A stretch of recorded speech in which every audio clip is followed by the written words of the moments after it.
Hi, I'm Trevor Hughes, Executive Director of the IAPP, and I'm here today with Joe Atkinson, who is the U.S. Leader for Governance, Risk, and Control at PricewaterhouseCoopers, to talk about a new survey that the IAPP is releasing.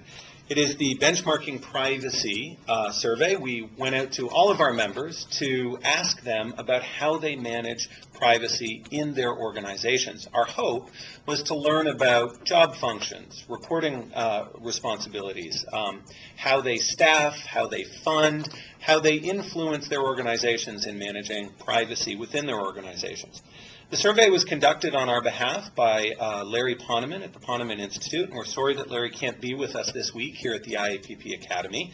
Joe's going to be presenting the results of the survey in a session this week, and instead of doing a press release, we thought we would do something a bit more interactive and a bit more interesting to look at some of those results. So here we are on YouTube to talk about the survey. Hi, Joe. Hi, Trevor. So let's start with some of the results. Certainly there were many things in the survey that seemed rather obvious, I guess. They seemed intuitive from where we see the privacy profession today. But there were some surprises, too. What were you surprised by? Well, I guess one of the things that jumps out is when you look at the scope and the span of control of a privacy function.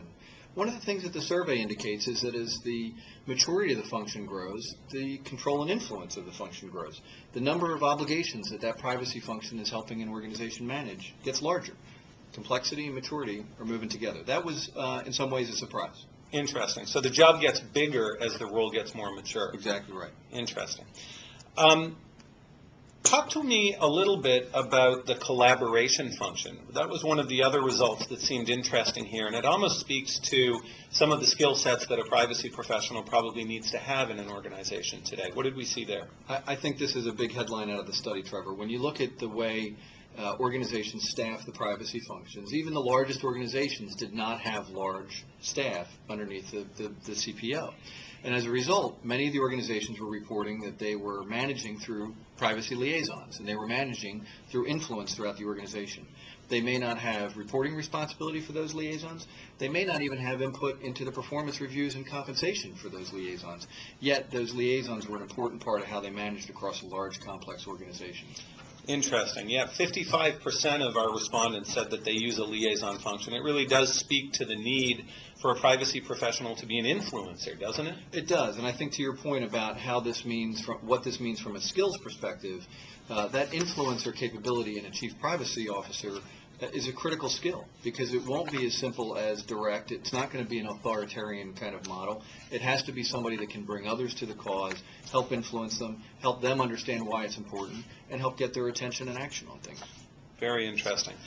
You know, one of the other things that I thought was interesting in the survey is it seems like the toolkit for a privacy pro is starting to come together, that they are starting to use metrics to measure various aspects of their program, and they're also using a number of management type tools to make sure that they're doing the job well. What did we see there?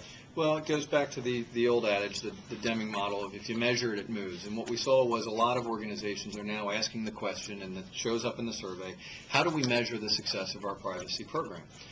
Do we measure success in our privacy program by compliance activity, by breaches, by breach avoidance? And there was a lot of different activity that organizations were looking at.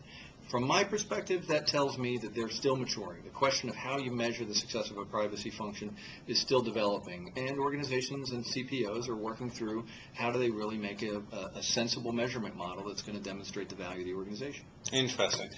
You know, I guess in summary, when I look at the survey, one of the big things that I take away is that we still are a profession in evolution, a profession that is growing, and as we approach the 10th anniversary of the IAPP in 2010, and we reflect back on a decade, you know, I think back to 10 years ago when I was working as a privacy pro, and we weren't measuring anything. We didn't measure a single thing.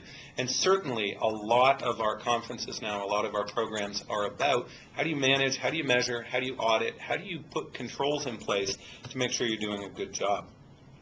Anything else that you saw in the survey, Joe, that popped out for you? Well, I guess maybe as you look beyond the survey and what the survey means for what's next, it goes to your point of the evolution of the profession. I think we would all agree that the privacy environment is getting more complex. Organizations are dealing with more complexity in the regulatory environment. They're dealing with more complexity in joint business relationships and vendor relationships, and they're dealing across borders, perhaps in territories they haven't had to deal with before.